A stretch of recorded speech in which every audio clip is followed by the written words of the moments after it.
रणथंभौर के चौहान। गोविंदराज चौहान, जिन्होंने 1194 के अंदर रणथंभौर में चौहान वंश की स्थापना की, यानी रणथंभौर के चौहान वंश का संस्थापक था, तो वो कौन था? गोविंदराज चौहान। ये पृथ्वीराज चौहान के पुत्र थे। किनके पुत्र थे ये? पृथ्वीराज चौहान तरते के पुत्र थे। कुतुबुद्दीन ऐबक ने रणथंभौर की जागीर दी। रणथंभौर की जागीर दी थी कुतुबुद्दीन ऐबक ने। आगे हम बात करें वीर नारायण, तो वीर नारायण इल्तुतमिश के से संघर्ष हुआ, जिसमें इनकी मृत्यु हो गई। वीर नारायण का इल्तुतमिश से संघर्ष हुआ, जिसके अंदर इनकी मृत्यु हो जाती है। उसके बाद शासक बने वाघभट्ट। तो वाघभट्ट दिल्ली सल्तनत की रजिया सुल्तान के रणथंभौर आक्रमण को विफल किया। वाघभट्ट ने दिल्ली सल्तनत के रजिया सुल्तान के रणथंभौर आक्रमण को विफल किया। उसके बाद शासक बने जैत्र सिंह। जैत्र सिंह ने नासिरुद्दीन के रणथंभौर आक्रमण को विफल किया। नासिरुद्दीन के रणथंभौर आक्रमण को विफल करने वाले थे, तो वो थे जैत्र सिंह। और रजिया सुल्तान के आक्रमण को विफल करने वाले थे वाघभट्ट।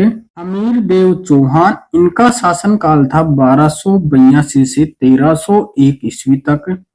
रणथंभौर चौहान शासकों में सबसे प्रतापी शासक।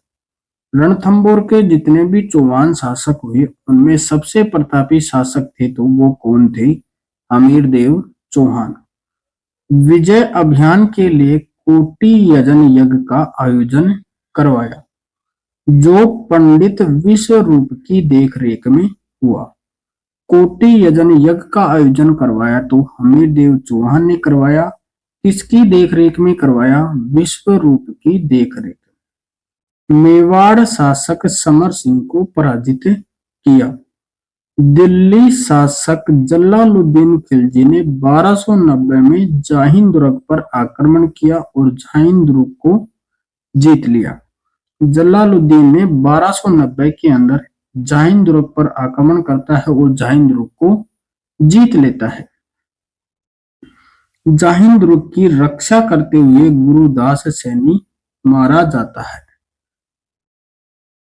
रणथंभौर दुर्ग पर जलालुद्दीन खिलजी ने 2 बार आक्रमण किया। कब कब? 1191 और 92 के अंदर, लेकिन दुर्ग नहीं जीत पाया। जाहिन दुर्ग को तो जीत लेता है, लेकिन रणथंभौर दुर्ग को नहीं जीत पाता तो उसके मुंह से एक शब्द उनके मुंह से निकलता है कि ऐसे 10 दुर्गों को मैं मुसलमान के एक वाल के बराबर भी नहीं समझता।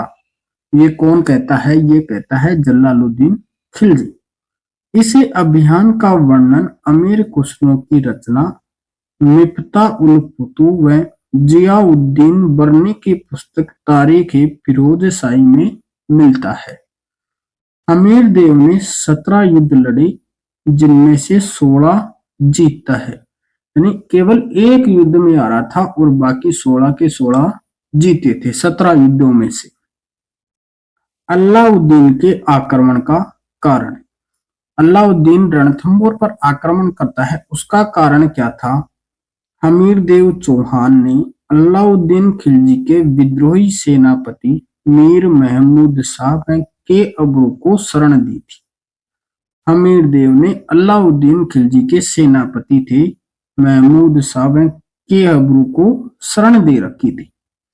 गुजरात अभियान के समय महमूद शाह सारा धन लेकर अमीर देव चौहान के पास चला गया था। अमीर हट के अनुसार महमूद शाह को अलाउद्दीन खिलजी की बेगम चिमना से प्रेम था और दोनों मिलकर अलाउद्दीन को मारना चाहते थे। अमीर हट पुस्तक के अनुसार महमूद शाह को अलाउद्दीन खिलजी की बेगम थी चिमना, उससे प्रेम हो गया था और महमूद शाह और चिमना ये दोनों अमीर अलाउद्दीन खिलजी को मारना चाहते थे। ये इनके तात्कालिक कारण था अलाउद्दीन खिलजी का आक्रमण। जब हमीर ने महमूद शाह को लौटाने से मना कर दिया तो अलाउद्दीन खिलजी ने उल्लू खां और नुसरत खां के नेतृत्व में सेना भेजी। हमीर ने महमूद शाह को अलाउद्दीन खिलजी को लौटाने से मना कर दिया तो अलाउद्दीन खिलजी ने उल्लू खां व नुसरत खां के नेतृत्व में रणथंबोर पर के आक्रमण करने के लिए सेना भेजी, लेकिन इस सेना ने जहां दुर्ग को जीत लिया या अधिकार कर लिया।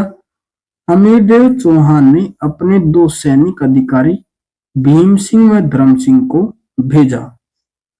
अलाउद्दीन की सेना को पराजित कर धर्म सिंह रणथंबोर की ओर लौट गया और भीम सिंह मारा जाता है। हमीरदेव चौहान ने भीम सिंह की मृत्यु के लिए धर्म सिंह को उत्तरदायी ठहराया। हमीरदेव ने धर्म सिंह को हटाकर सेनापति उसके भाई भोज को नियुक्त कर दिया और बाद में हमीरदेव ने भोज को भी निकाल दिया, जो अलाउद्दीन के पास चला गया और रणथंबोर आक्रमण करने के लिए कहा। अलाउद्दीन खिलजी की सेना का आक्रमण। अलाउद्दीन ने रणथंबोर पर आक्रमण करने के लिए अपने 2 सेनापति उल्लू खां व नुसरत खां को भेजा। हमीर की सेना ने नुसरत खां को मार दिया। अलाउद्दीन खिलजी का आना। रणथंबोर युद्ध के दौरान अलाउद्दीन खुद आता है और इसकी जानकारी मिलती है अमीर खुसरो की रचना खजाइन उल फुतूह या तारीख-ए-अलाई में, जिसमें आंखों देखा युद्ध का वर्णन मिलता है।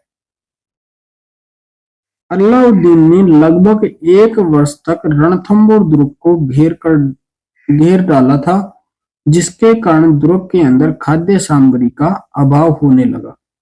अमीर खुसरो कहता है कि सोने के दोनों के बदले चावल का 1 दाना भी नसीब नहीं हो रहा था।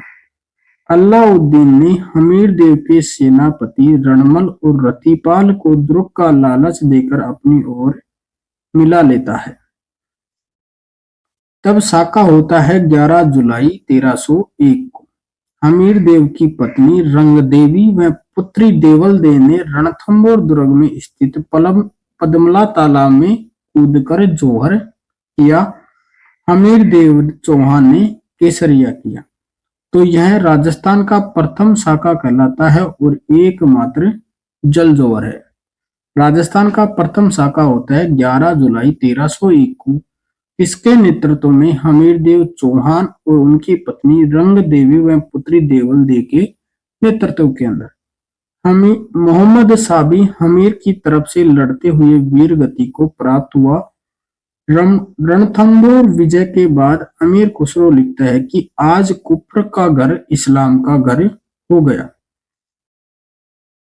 अलाउद्दीन खिलजी ने दुर्ग उल्लू खां को सौंप दिया, यानी नुसरत खां की तो मृत्यु हो जाती है और जीतने के बाद अलाउद्दीन खिलजी दुर्ग को उल्लू खां को सौंप देता है। विजयादित्य नामक व्यक्ति हमीर का दरबारी था, यानी दरबार में था। कौन? कवि विजयादित्य नामक कवि हमीर के दरबार में था।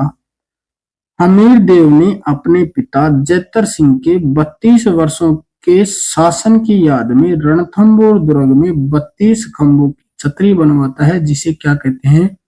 न्याय की छतरी।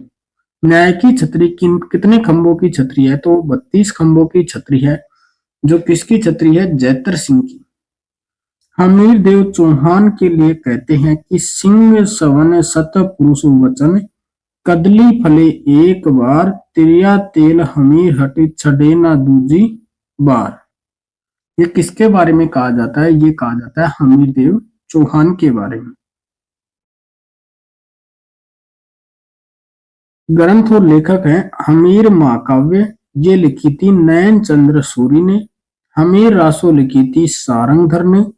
हमीर रासो लिखी थी जोधराज ने। हमीर रासो एक तो लिखी सारंगधर ने और दूसरी लिखी जोधराज ने। हमीर हट लिखी चंद्रशेखर ने और सुरजन चरित्र लिखी चंद्रशेखर ने। हमीर बंधन लिखी अमृत कैलाश ने और हमीर रायण लिखी बड़ाऊ व्यास ने। क्योंकि इसी के साथ हमारा रणथंभौर का टॉपिक कंप्लीट होता है। धन्यवाद दोस्तों, जय हिंद।